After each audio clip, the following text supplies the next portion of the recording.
Le parcours des guerrières.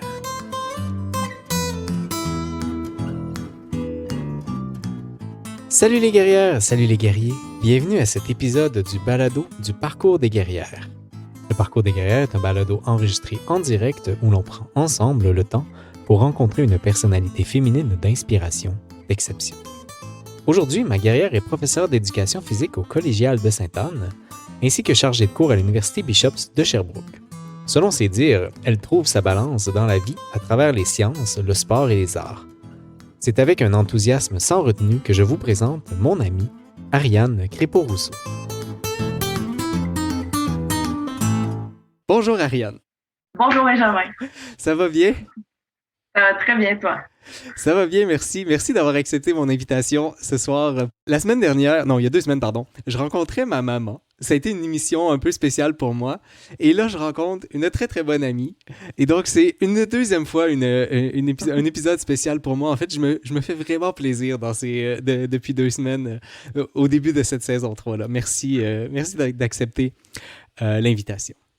Merci à toi de m'avoir invité. C'est un peu intimidant d'être catégorisée guerrière, mais je suis ravie que tu m'aies lancé l'invitation. Ben, je trouve ça intéressant que tu dises ça. Il y a certaines personnes qui ont accepté, en fait, je pense notamment à ma dernière invitée de la deuxième saison, qui n'était pas certaine, et c'est au moment où je lui ai dit que ça s'appelait le parcours des guerrières, et là, automatiquement, elle a voulu participer à l'émission à cause de cette appellation-là. Toi, est-ce que tu disais que ça t'intimide?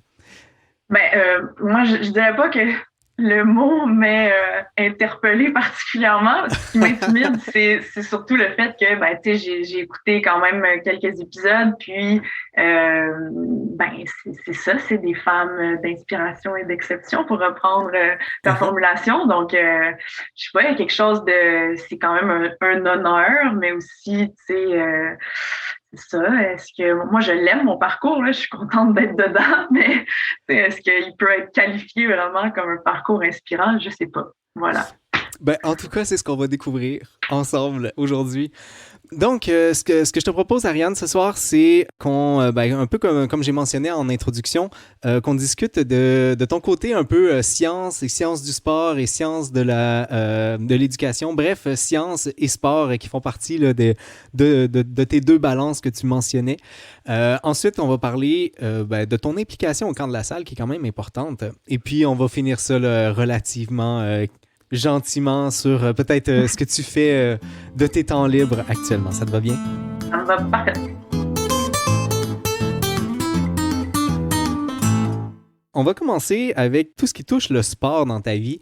Dans la bio que tu m'as mentionné et ce que je disais en introduction, tu mentionnes que dans ta vie, pour avoir une balance, tu as besoin d'avoir la science, le sport et les arts. Est-ce que ça a toujours été comme ça?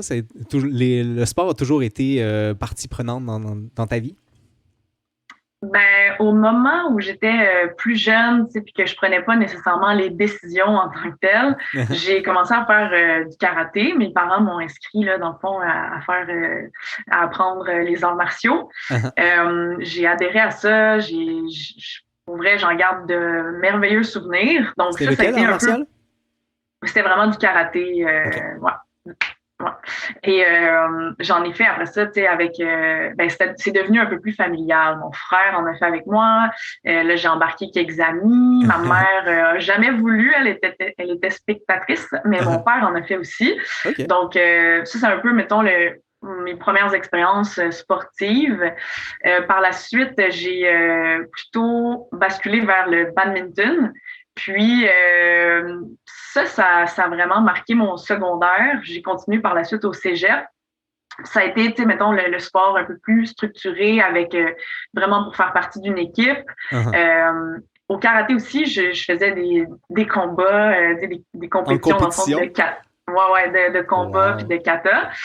Ça aussi, j'en garde d'excellents souvenirs. C'est quand même marquant. Tu sais, j'ai revu des fois là, des compétitions ou tu sais, des séries télévisées d'arts martiaux. Là, et c'est tout un environnement, honnêtement. C'est ça. C'est très discipliné, mais il y a un côté éclaté aussi parce qu'il y avait les katas musicaux. Là, puis bon, fait que, tu sais, il y avait du spectaculaire un peu dans l'histoire. Donc, pour ceux qui ne Euh, savent pas nécessairement, là, les katas, c'est une espèce de chorégraphie généralement, on doit faire pour pouvoir avancer de ceinture, de entre autres. ceinture, ouais, c'est ça exactement.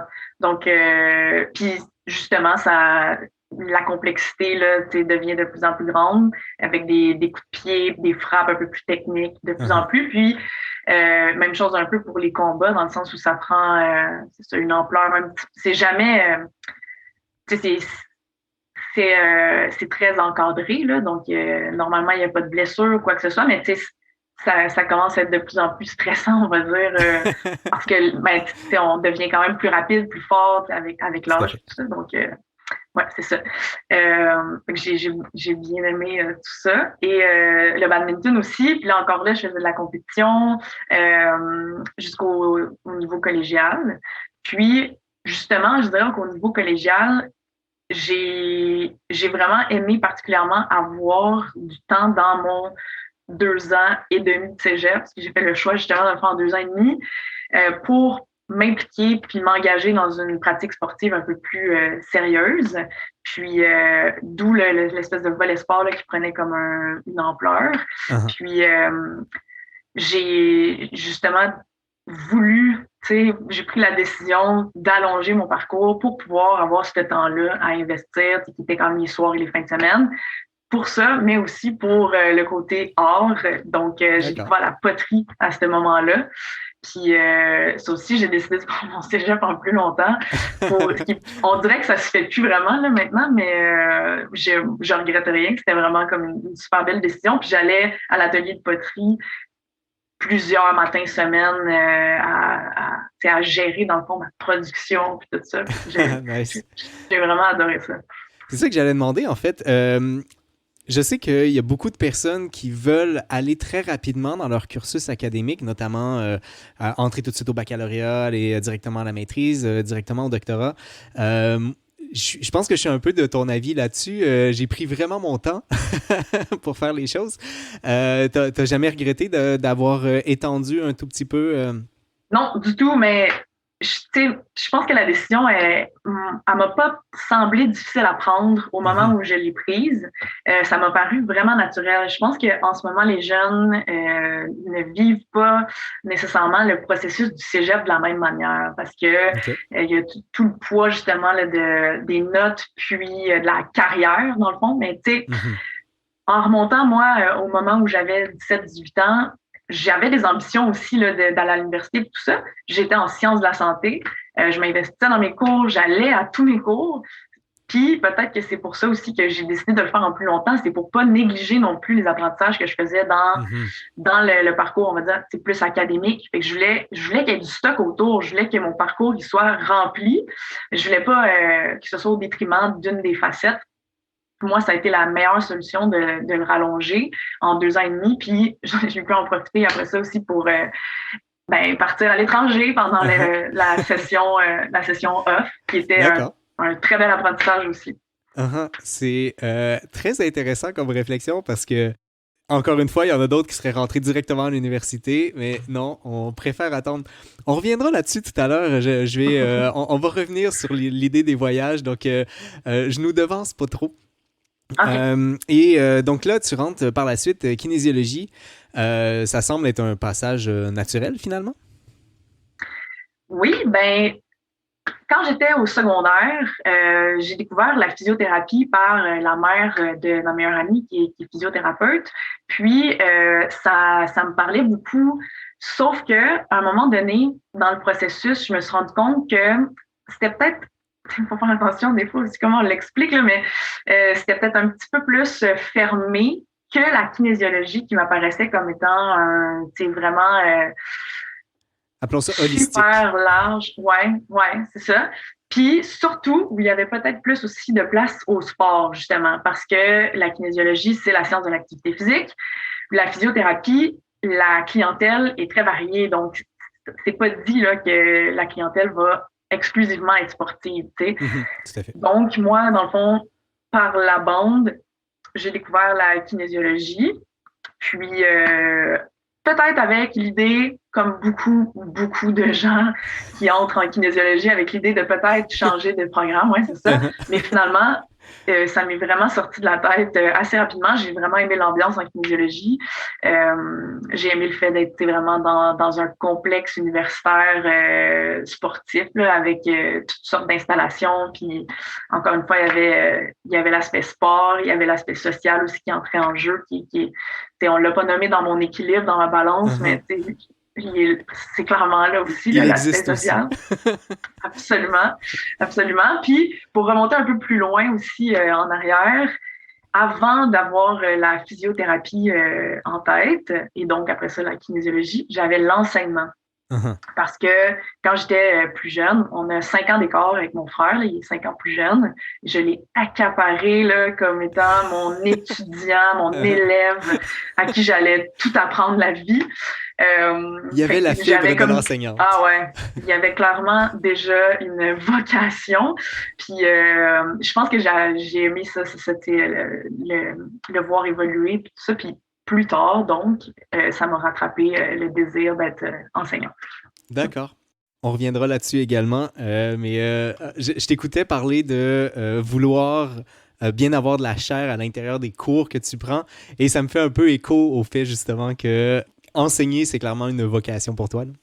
Oui, je pense que oui. Je pense oui, il y a tout ce qui est contenu, de vouloir transmettre clairement, puis que les étudiants fassent des apprentissages, développent des compétences, mais il y a tout l'aspect aussi voir grandir, voir évoluer, voir prendre des décisions. J'adore voir quelque chose se passer là, dans je sais pas, dans le corps, dans les têtes des étudiants à qui j'enseigne.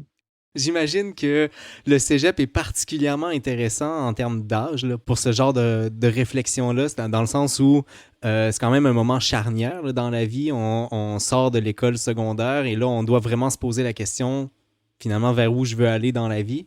Et c'est là aussi on va commencer peut-être à se dire qu'on va voter bientôt.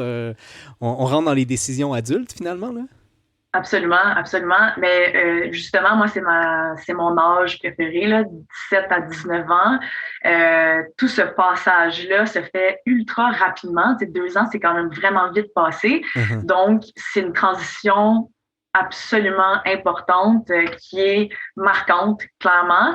Puis, justement, on voit tellement l'évolution là, du jour 1 jusqu'à la sortie, là, la graduation.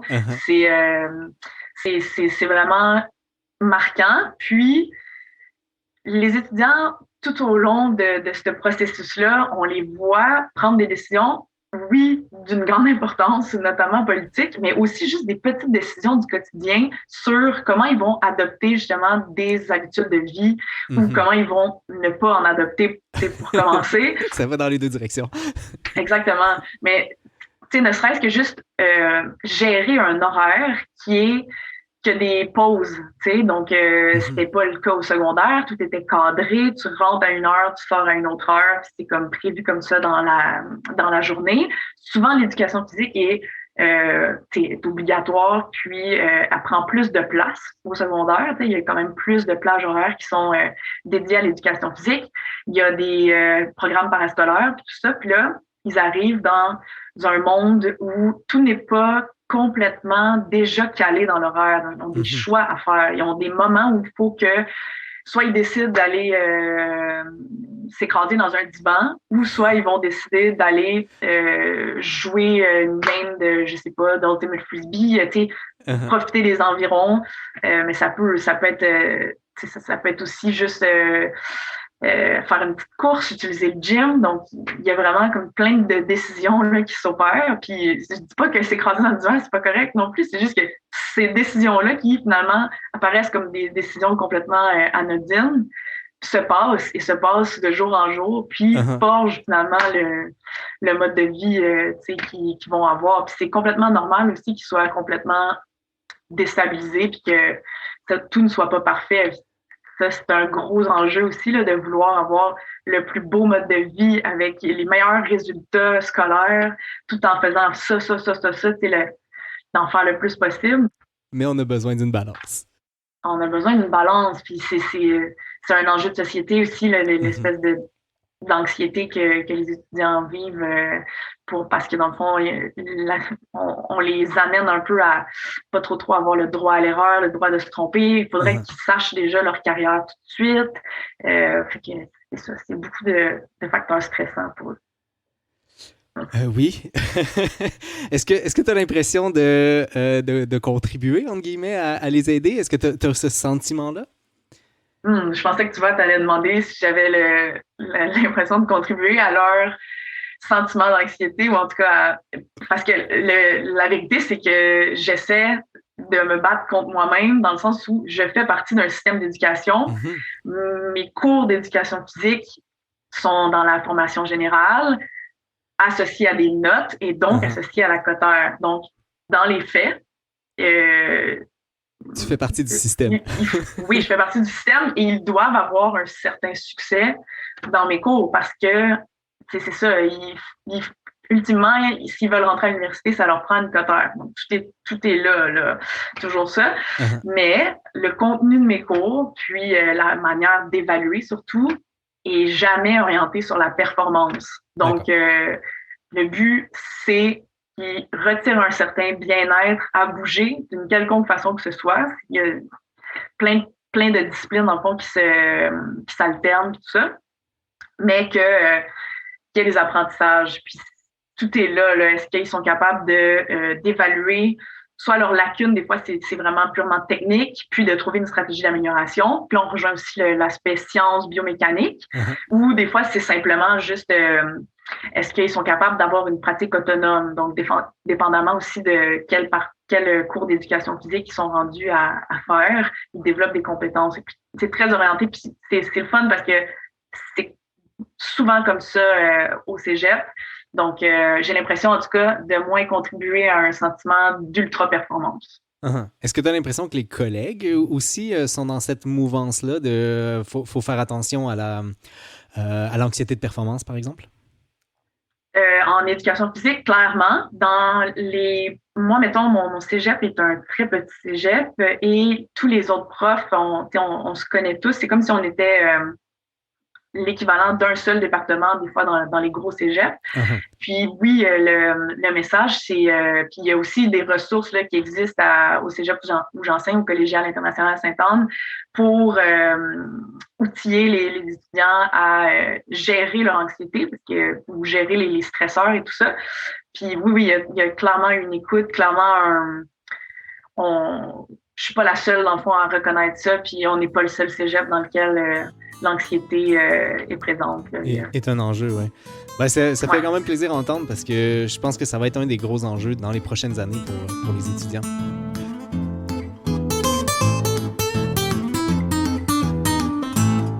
Je nous ramène vers le sport à proprement parler Ouais. et tes études à toi.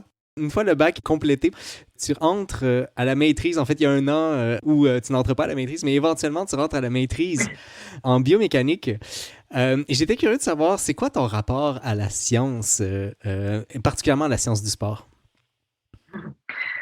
Euh, Quand j'étais en kinésiologie, j'ai développé, dans le fond, un intérêt davantage pour la clientèle sportive, mais sportive de haut niveau, ou en tout cas les athlètes. Mhm. J'ai fait un stage avec les équipes Carabins, en fait, avec l'équipe de préparateurs physiques des Carabins à l'époque. Puis, après ça, j'ai fait un autre stage à l'INS, à l'Institut national du sport. Et à ce moment-là, dans le fond, j'ai goûté un peu à la recherche. Mhm. Recherche très appliquée parce que, en fait, c'est c'est ça. C'est plutôt, dans le fond, un, un endroit où il y a des professionnels, puis des scientifiques qui sont au service des sports. Mhm. Donc là, moi, j'étais là en tant que stagiaire, puis je trouvais que c'était palpitant. À ce moment-là, comme tu as dit, j'ai pris un an.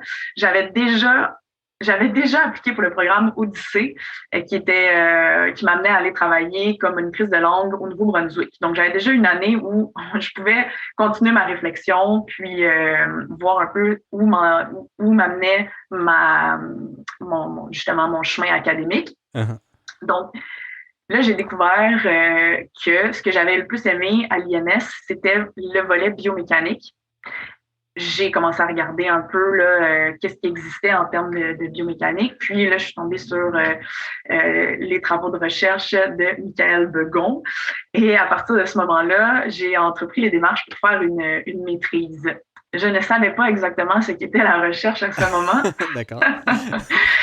Donc, tu sais, c'est dans le sens où j'avais un été de stage derrière la cravate Uh-huh. dans un milieu vraiment très appliqué. Donc là, le passage au laboratoire de simulation et modélisation du mouvement à l'Université de Montréal, sous la tutelle de Michael Begon, m'a fait goûter à la véritable recherche, avec vraiment justement des équipements, puis plus de travail informatique que je Mhm. pensais. Ouais. Je suis ravie de l'avoir fait, mais la science du sport maintenant a pris une tournure vraiment, vraiment très informatisée, là, dans le fond. Là. Ça Oui. nécessite de travailler avec des ordis, de travailler avec de la technologie de fine pointe. Donc, pour ceux qui se demandent Et pourquoi, c'est pour l'analyse de données, finalement. ouais, donc pour la collecte, puis ensuite de ça, l'analyse. L'analyse étant le gros morceau qui prend quand même beaucoup de temps. Puis justement, là, c'est comme si ça impliquait beaucoup plus de travail d'ordinateur, de Uh-huh. travail de bureau, on va dire, que je pensais initialement. Donc, je pense que c'est une nécessité là, que la recherche existe, mais je me suis rendu compte justement que de mon côté, l'aspect travail à l'ordinateur, j'en avais fait assez. On a fait le Euh, tour. Mais je suis vraiment contente de l'avoir fait. C'est un super beau défi. Mais c'est ça. Là, ça m'a rattrapé, dans le fond, le besoin de contact, puis le besoin de voir du changement, dans le fond. Parce que la recherche Mhm. aussi, c'est quelque chose qui prend énormément de temps. Puis, pour soi-même, dans le fond, se fixer des objectifs puis les atteindre, ça peut prendre des mois ou des années, là, d'avoir comme des manifestations de réussite. Ouais.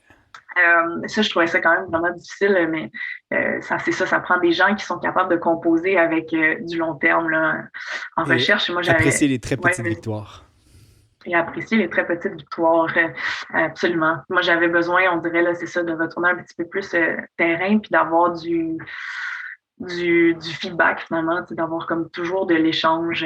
Uh-huh. Puis ce qui était le fun à faire de la recherche, c'est que il y avait une équipe, donc justement le côté collaboration, le côté humain, l'aspect social, tout était présent. Puis ça, c'est une Ça fait partie de nécessité. la balance. Ça fait partie de la balance. Je te cite, et pour ceux que ça pourrait intéresser d'ailleurs, c'est tiré de l'avant-propos du mémoire de maîtrise qui s'intitule Développement et validation de modèles de simulation numérique personnalisés à une athlète de plongeon. Donc, ça a été écrit dans les tout derniers moments avant la remise de ta thèse. J'ai pas choisi les pires moments, je te rassure. J'ai pas choisi la pire portion. Passer par cette étape est plus qu'une expérience académique enrichissante, c'est aussi une introspection des plus profondes, accompagnée d'un bouleversement de réflexion, d'une expérience multiculturelle et même sociale. Tu parles d'une expérience multiculturelle, d'une expérience sociale. Je pense que de facto, c'est pas nécessairement ce qu'on pourrait imaginer d'un travail en recherche, encore moins dans un laboratoire comme tu disais, qui est essentiellement tourné vers l'informatique. Est-ce que tu penses que c'est vraiment l'environnement qu'on a eu au laboratoire ou si c'est quelque chose qui est potentiellement un peu plus large? Ben, je pense que nous, on a quand même de la chance d'avoir beaucoup, en fait, de présence internationale, mettons française, en majorité, on va dire, qui fait en sorte que justement, culturellement, il y a beaucoup d'échanges et d'un point de vue social, c'est enrichissant, je pense. Mhm. Est-ce que tous les autres laboratoires de recherche, tous les autres groupes de recherche, j'aurais tendance à penser que ça se transfère ou en tout cas qu'il y a d'autres groupes qui sont dans la même situation que nous parce que les compétences internationales, surtout d'un point de vue échanges universitaires de haut niveau, là, on va dire, de doctorat, là, mettons. C'est pratique courante quand même d'aller à l'étranger, puis c'est ça, qu'il y ait un certain partage de connaissances puis de compétences. Puis ben, je pense que c'est ça fait partie de la richesse de ça. Moi, mettons, concrètement, ce que ça représente aussi, c'est plein d'amis que j'ai le goût d'aller visiter, tu sais, en France, donc surtout, mais partout, finalement, là, j'ai plein de, tu sais, ça m'amène à vouloir apprendre la culture, puis à aller découvrir, dans le fond, le lieu où les gens que j'ai côtoyés dans le labo vivent maintenant, tu sais. Mhm. Ben, en tout cas, si ça peut inspirer des gens à aller vers la science, je trouve ça déjà très, très bien. Pour ceux que ça pourrait intéresser, il y a aussi un poème qui est écrit en écriture automatique. Je vous laisse aller découvrir au besoin. Oui. À l'intérieur du laboratoire, mais je pense que en fait, c'est surtout parce que ça s'est passé dans le cadre du laboratoire. Tu as eu quand même une présence médiatique assez importante. Je pense notamment aux Éclaireurs, au Code Chastenay, plusieurs journaux, Électron Libre, que j'ai d'ailleurs pour vous un petit extrait. Je vais le faire passer et ensuite on en reparle. Pour s'assurer que le squat soit bien fait, Ariane Crépeau-Rousseau, qui est agente de recherche en kinésiologie à l'Université de Montréal, a coordonné la création d'un logiciel qui permet d'analyser le squat en temps réel et d'apporter des correctifs à la posture. On utilise des technologies à faible coût, donc un capteur de mouvement et 2 plateformes de force, comme on peut trouver dans les technologies de jeux vidéo.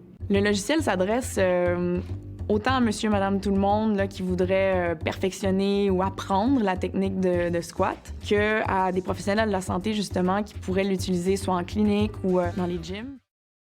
Tu parles en fait d'un projet qui s'appelle le projet TechFi. C'est un peu difficile de regarder sur Internet ton nom sans tomber sur quelque chose relatif à TechFi. Est-ce que tu as l'impression que l'importance médiatique que ça peut avoir eu... Ben, premièrement, en fait, si tu peux nous expliquer un peu quel était le projet en question.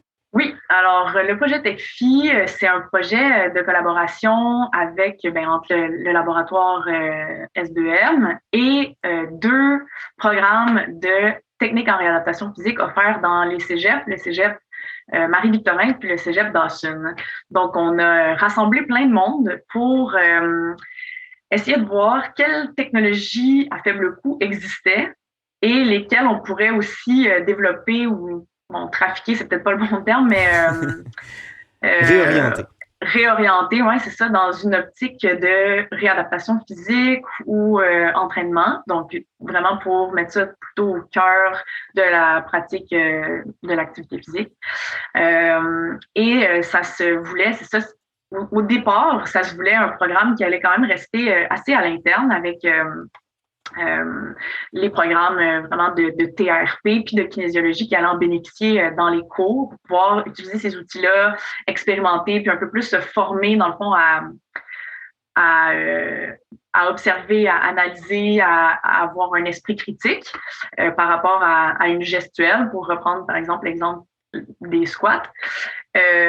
Puis finalement, ça a pris une ampleur un petit peu plus grande avec notamment la création d'un MOOC, un Massive Online Open Course, donc les cours en ligne ouverts à tous.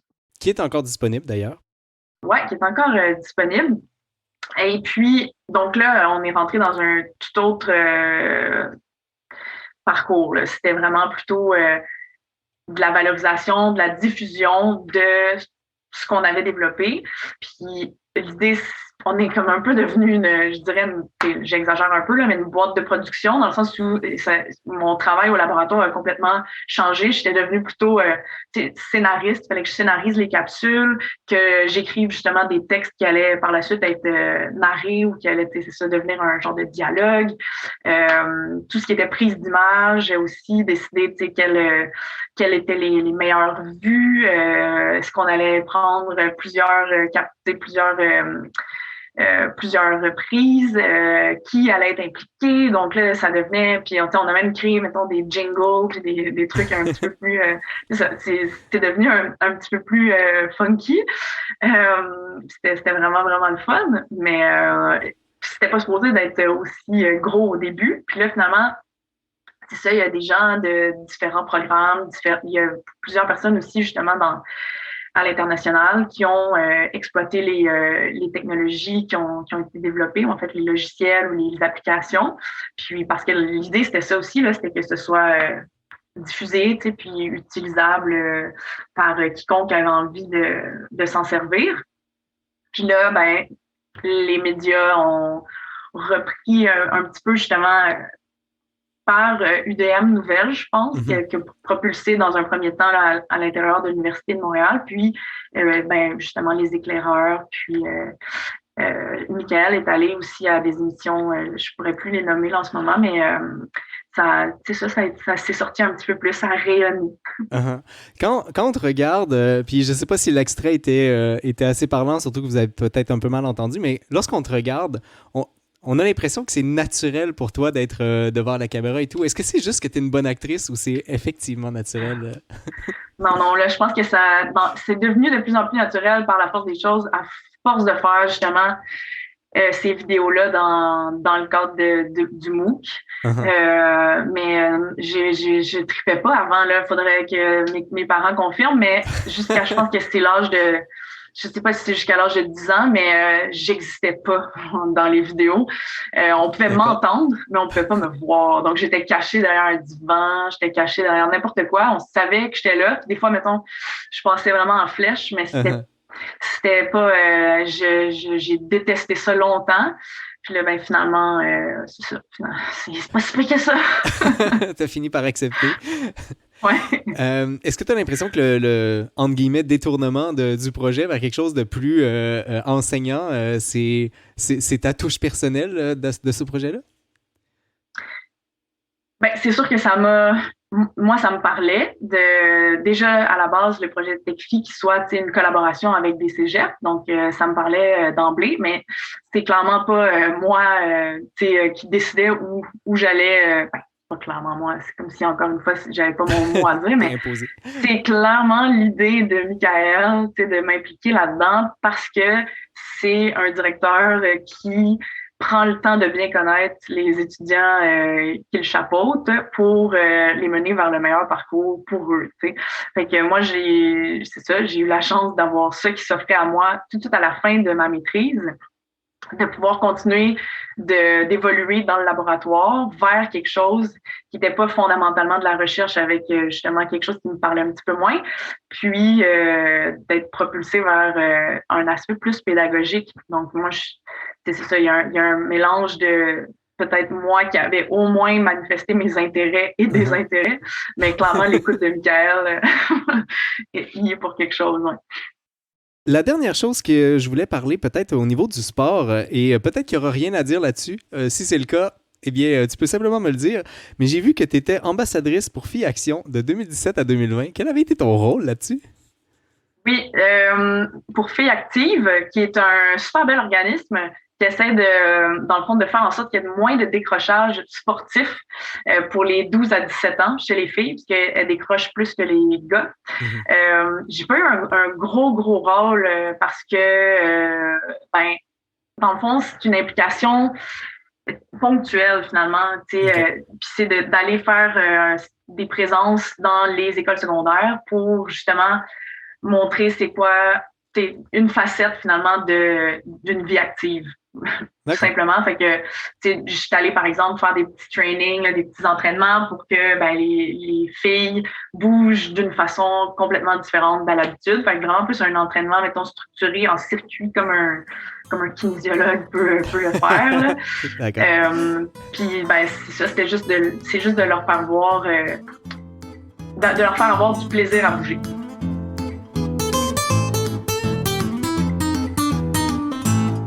Je nous amène sur un autre sujet complètement et je porte le chandail de, on y reviendra. Oui. Camp de la salle, donc quelque chose là, qui a rien à voir avec le sport cette fois-ci ou moins à voir avec le sport peut-être. Quoique, je dis ça, mais finalement... Ouais. Il y a énormément de plein air. Il y a énormément de plein air, oui. Dans le fond, j'ai tout faux. Le camp de la salle, je vais simplement lire la mission. C'est un OBNL offrant des séjours en camp de vacances à des jeunes de tout milieu socio-économique en partenariat avec la fondation du camp de la salle. Est-ce que tu peux nous parler de ce camp-là pour toi? Oui, donc c'est un camp de vacances dans l'Anaudière qui existe depuis longtemps. Ce sera les 70 ans cet été. Moi, j'ai été monitrice là-bas justement quand j'étais au cégep. Donc, il s'est passé beaucoup de choses moi, dans mon parcours dans ces années-là là, du cégep. Je suis allée travailler là 3 étés d'affilée. Au début, j'étais avec les groupes de 5-6 ans. Je revoyais mon petit frère, tu sais, que j'avais accaparé pour...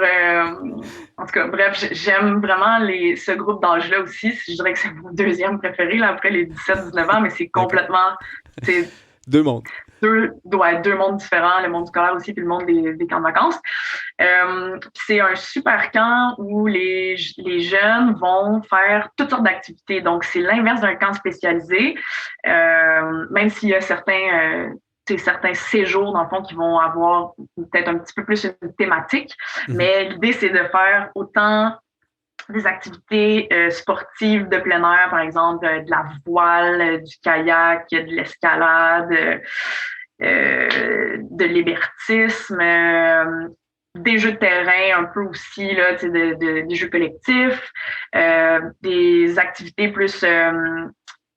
expressive, on va dire, de l'impro. Parfois, c'est ça, un peu plus du théâtre, des trucs comme ça. Des activités un peu plus à saveur culturelle, à saveur aussi éducative, on va dire, par exemple, le jardinage avec la serre et tout.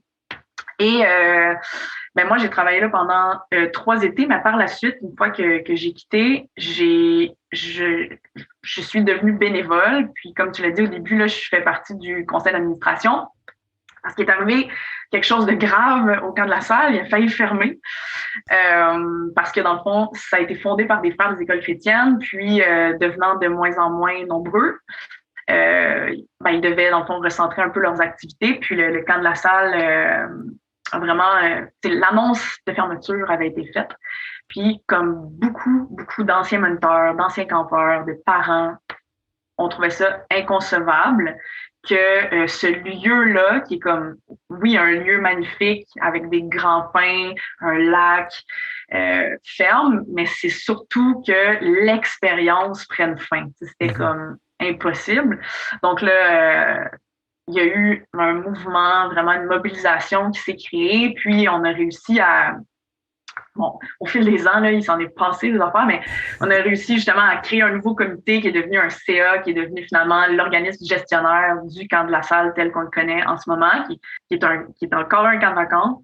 Donc, c'est vraiment un organisme à but non lucratif à part entière qui est gestionnaire des opérations du lieu puis du nom, là, camp de la salle. Puis, toute cette mobilisation-là, dans le fond, c'est passé par... une campagne Aviva où on a réussi à avoir 100 000 $ pour faire des travaux de rénovation. Le chandail Poche et Fils là, que t'as, qui était comme une espèce de campagne avec pour lever des fonds justement grâce à cette vente-là. Il y a eu plein d'autres événements, là, une course à obstacles qui est devenue finalement par la bande un cross triathlon, donc vraiment comme un triathlon, mais avec du lot de montagne, puis de la nage en eau vive, en eau libre, je veux dire. Puis fait que c'est ça. Il s'est passé vraiment beaucoup de choses pour que le camp revienne à la vie. Et là, il bat son plein, tout va bien au camp de la salle. Il y a de plus en plus de jeunes qui vont. Puis ce qui est important aussi de dire, c'est qu'il y a des jeunes de tout milieu. Donc, il y a vraiment des jeunes de milieux moins favorisés, des milieux plus vulnérables, de partout, mais par exemple de Montréal, qui viennent au camp de la salle grâce à la Fondation Camp de la salle. Et des fois, c'est la première fois qu'ils voient qui mettent les pieds dans un lac, qui baignent dans un lac, qui voient une forêt, qui voient un feu de camp, donc puis qu'ils se font des amis, qui voient des modèles moniteurs, monitrices inspirants, donc c'est beau. Ben, à travers toute cette grande description que tu viens d'en faire, tu as couvert beaucoup de choses que je voulais couvrir. Et c'était super intéressant, j'avais pas envie de t'arrêter. Je reviens là, quand même sur le fait que tu deviens vice-présidente du conseil d'administration. C'était quelque chose que tu te voyais dans ta vie, être vice-présidente d'un CA, d'un camp, ou c'est arrivé comme ça par la force des choses? C'est arrivé, je dirais vraiment par la force des choses. J'avais aucune idée d'où ça allait mener. Tu sais, quand la fermeture a été annoncée, moi, justement, là, avec plusieurs autres, on a comme eu le leadership et les initiatives de rassembler les gens. Mhm. Mais je pensais pas que ça allait devenir un autre organisme à but non lucratif. Je pensais pas qu'on allait devenir vraiment comme former, dans le fond, une nouvelle entreprise, puis réfléchir aux opérations, réfléchir à faire un plan stratégique. Parce que dans le fond, maintenant, j'ai vraiment comme un statut plus de conseil d'administration. Ouais. Mais avant que ça en arrive là, on avait vraiment les deux mains dans les opérations, dans le fond, parce qu'il fallait tout redéfinir. Il fallait notamment exister en ligne, parce qu'il n'y avait pas vraiment de site web ou quoi que ce soit. Donc, tu sais, ça a été aussi toute cette réflexion-là, prendre des photos, Donc, c'est vraiment une super belle expérience, c'est super enrichissant. C'était extrêmement stressant, mais valorisant en même temps. Donc, je pensais pas que j'allais occuper un poste de CA. J'avais aucune idée c'était quoi un CA, tu sais, à un certain moment, là. Et que j'ai appris ça. Puis j'en apprends encore tous les jours. Moi, je trouve ça beau qu'à travers ça, tu fais juste te lancer en disant « OK, bon, on va le faire. » Ça m'arrive souvent. C'est un peu ça qui est arrivé avec Bishop aussi. D'accord.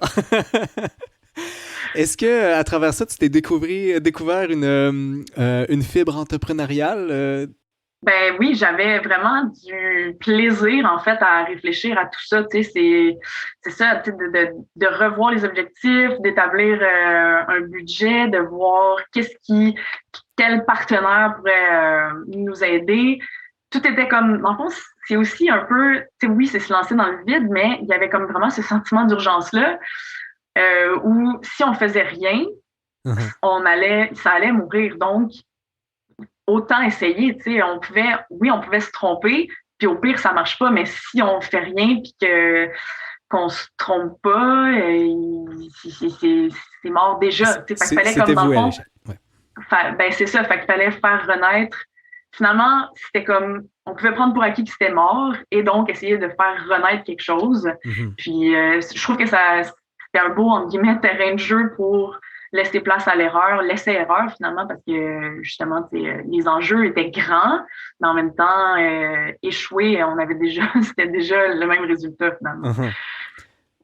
C'est effectivement un bon moyen pour apprendre. Oui. Il y a une entrevue avec Roxane Desilets-Bergeron qui est venue en lien avec ça, où à l'intérieur, tu mentionnes « J'ai toujours été volontaire pour mettre autant d'efforts dans ce projet. Même si c'est prenant, ça me rend vraiment heureuse. » Je pense que on sent bien la raison pour laquelle tu te sens heureuse à l'intérieur de ça, mais est-ce que des fois, tu as l'impression que ça prend trop de temps? Quand j'y repense, je constate que j'en ai vraiment passé beaucoup du temps là-dessus, mais encore une fois, c'était comme s'il y avait un sentiment d'urgence, il y avait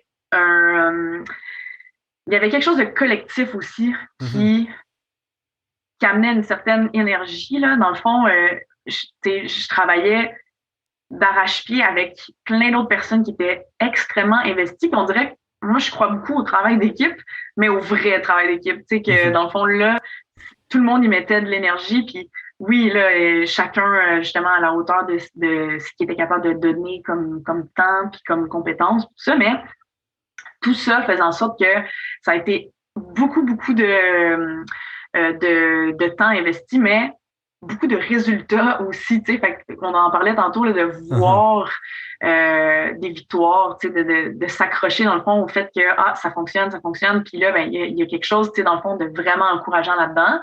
Ça s'est pas arrivé tout le temps. Des fois aussi, ça portait moins fruit, mais on a persévéré, puis c'est ça, je dirais que c'est vraiment beaucoup le sentiment d'urgence puis l'énergie de groupe qui fait que tout ce temps-là, j'avais le goût de le passer. Tu sais, je me suis jamais dit, faut que je fasse ça. C'était comme, ça faisait partie de moi, puis c'était ça que j'avais envie de faire. Il fallait même que des fois, je me retienne un peu pour ben, c'est vrai, parce que ouais, parce qu'il y a des fois avec justement plusieurs personnes qui sont sur le CA, là, on a passé des heures là, finalement à se casser la tête, puis c'est devenu quasiment une priorité, tu sais. Uh-huh. C'est quoi l'avenir du camp? Est-ce qu'il y a des choses qui s'en viennent, que ce soit du côté enfant ou que ce soit encore des levées de fonds? Est-ce que vous êtes encore en levée de fonds pour sauver, entre guillemets, ou c'est stabilisé complètement? Ben ça va toujours l'être dans le sens où ça reste un organisme à but non lucratif puis une fondation à côté. Fait que la fondation va toujours faire des levées de fonds pour permettre à des jeunes de venir à très, très faible coût, pour ne pas dire gratuitement, profiter des installations puis de l'expérience encadrée par des moniteurs. Mais ben c'est ça, c'est les 70 ans cet été, donc il va y avoir vraiment c'est ça. Durant l'été 2022, il va y avoir les 70 ans. Sinon, il va y avoir aussi des événements plus réguliers. Là. Le cross triathlon, justement, ça a l'air d'être quelque chose qui va être appelé à revenir. On dirait qu'il y a quand même un certain engouement pour la participation à cette levée de fonds-là. Puis, il va toujours en avoir, c'est ça, au fil du temps pour notamment améliorer aussi les installations, là, les bâtiments en tant que tels, renouveler les activités, faire en sorte qu'il y ait justement des séjours thématiques. Par exemple, un séjour une semaine qui est orientée sur l'environnement avec des petits cours de jardinage justement pour faire en sorte que les jeunes ressortent de là avec certains apprentissages qu'ils peuvent ramener à la maison. D'accord. Eh bien, pour ceux que ça pourrait intéresser, potentiellement, regardez Camp de la Salle, et ce n'est pas à la salle, on est d'accord? Non, c'est à Saint-Alphonse-Rodriguez dans l'Anaudière, voilà, camp-de-la-salle.qc.ca.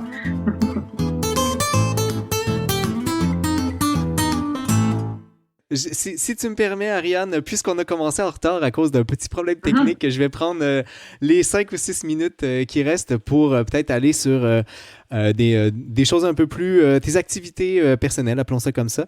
Qui est le troisième volet qu'on n'a pas encore parlé de ta stabilité, celui artistique. J'ai toujours considéré, parce qu'on se connaît depuis le bac, finalement, on a fait notre bac ensemble, j'ai toujours... dans le groupe là, qu'on était, peut-être la centaine de personnes qu'on était, il y a 2 personnes que je voyais comme étant les plus artsy de la gang. Et il y avait toi et Mélissa. Et Mélissa Ellis, qui est une de tes amies. Pour moi, vous étiez les 2 représentations de l'art à notre groupe. Comment est-ce que tu vis ça, l'art, de ton côté? J'imagine que c'est quelque chose d'un peu plus personnel. C'est pas quelque chose sur lequel t'es pas en train de faire des grandes représentations publiques. Là. Non, du tout. Je dirais que je me considère pas vraiment comme une personne artistique. Là. Je considère pas que c'est le volet le plus épanoui chez moi, mais il m'est bénéfique. Je l'aime, j'aime ça le développer. Puis ça a commencé, je pense que j'avais quand même, tu sais, enfant puis adolescente, là, tu sais, un goût pour, mettons, la peinture puis le dessin puis tout ça. Mais c'est vraiment au cégep où là, j'ai découvert la poterie un peu à reculons, parce qu'il y a une amie qui m'a invité à m'inscrire à cet atelier-là, qui coûtait vraiment pas cher. Là. C'est aussi vraiment le fun, le cégep, pour ça. Tu sais, les activités, c'est... Fait que je me suis inscrite à l'atelier de poterie et à l'atelier de photo. J'ai vraiment aimé ça, tu sais, travailler la photographie en chambre noire, Puis j'ai vraiment aimé la poterie au point où, c'est ça, c'est devenu une activité du matin. Là. J'allais, dans le fond, chaque fois que mon horaire me le permettait, j'allais à l'atelier.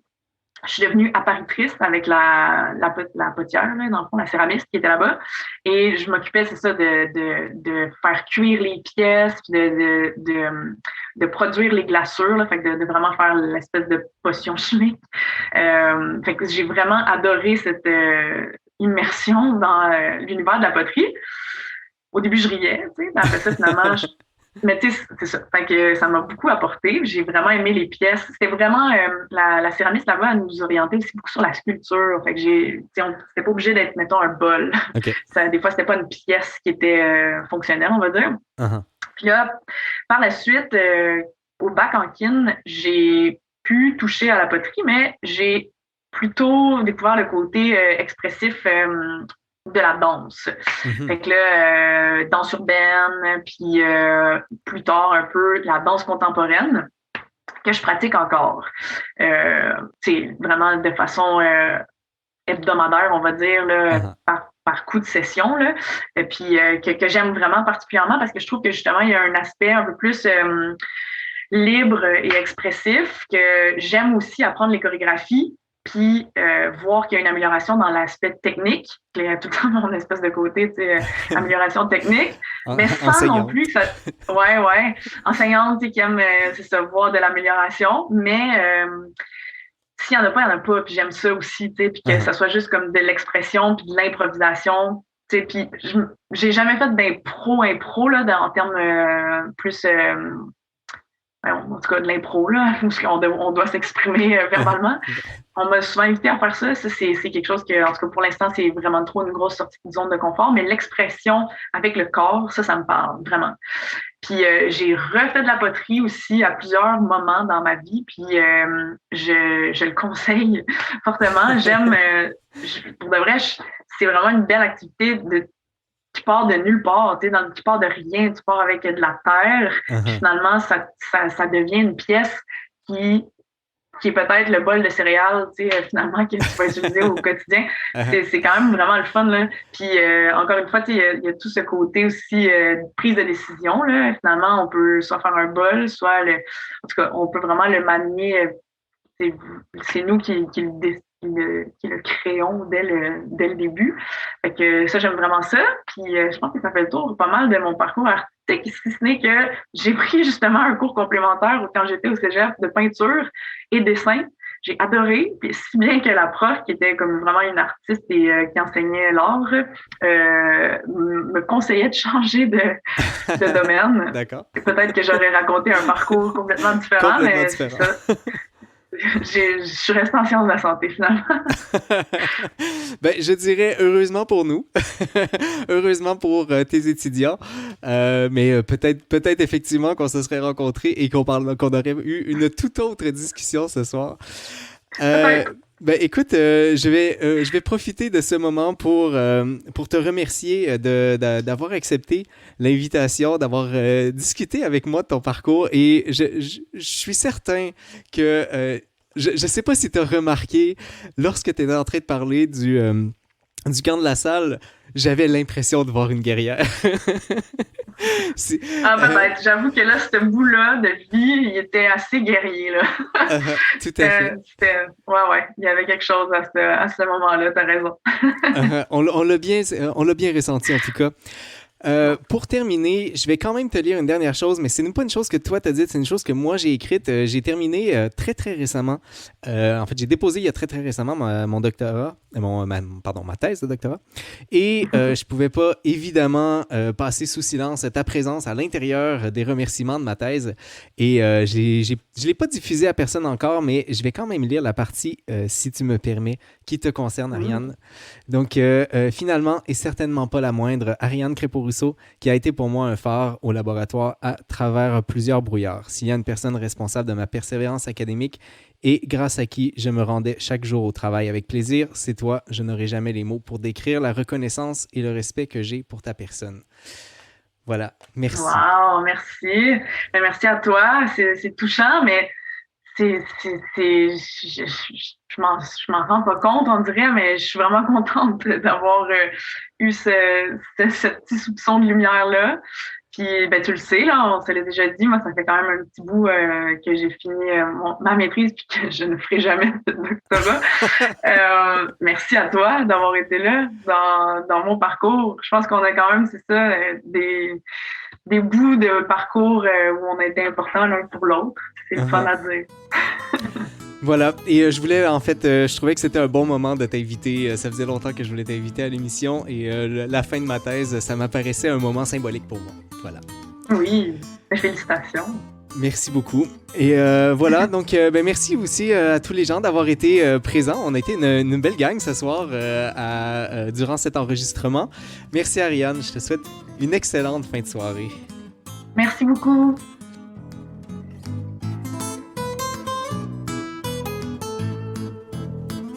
Vous venez d'entendre le parcours des guerrières avec Ariane Crépeau-Rousseau. Notre prochain rendez-vous sera avec Lynn Boutier. Lynn, mieux connue sous son pseudonyme de Lynn Boo, a été chroniqueuse à la défunte émission Monsieur Net avec Denis Talbot. Elle est depuis animatrice sur sa propre chaîne Twitch. Si vous êtes intéressé à assister à l'enregistrement du parcours des guerrières, je vous invite à vous abonner à la page du Scientifique du lundi sur Facebook pour être notifié des différents événements à venir. Avec vous, c'était le Scientifique du lundi qui vous souhaite bonne science.